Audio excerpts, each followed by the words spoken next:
Multi-ESPs is the way to go, and let me explain why. If you're setting up your whole cold email infrastructure on one email service provider, you're not only reducing your deliverability, but you also risk of losing everything, your whole infrastructure. And that means two things. You lose all the money you spent on the infrastructure together with the time you spent setting it up, and you also lose the time you will spend warming up new infrastructure. Best case scenario, you burn a couple of domains and mailboxes.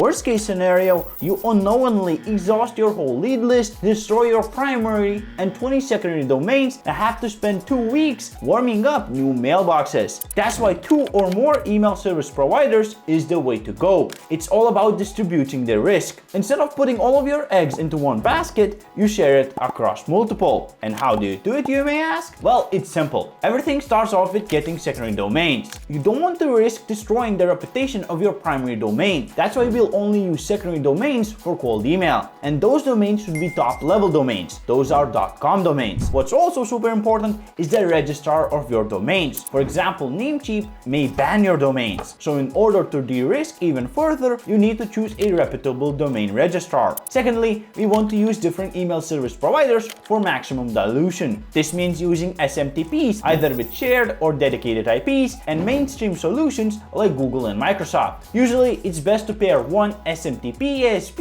with a mix of Google and Microsoft. Which infrastructure pair you choose depends on your ICP. Let me give you a few examples so you could make up an idea of which infrastructure is better for you. If you're in the financial industry, providing any financial services, loans, or anything, you should never use dedicated IPs. Sensitive industries should always use shared IPs to avoid burning their infrastructure. So in this case, setting up infrastructure with Mailforge and Primeforge is your best bet. If you're targeting personal mailboxes like at gmail.com or at outlook.com, or if you're sending a ton of volume, you should use all 4 ESPs: shared, private, Google, and Microsoft. To set them all up, you can use InfraForge, Mailforge, and Primeforge. Now, if you're doing great, you have amazing results with cold email, it may be smart to bet on yourself and use private email infrastructure with optional extra IPs to scale quickly and efficiently. This means apps like InfraForge will be your best friend. But if you're not so sure on your cold emailing skills, if you're starting out with cold email, just use shared infrastructure like Mailforge and Primeforge. This covers the most important aspects of diversified cold email infrastructure setup.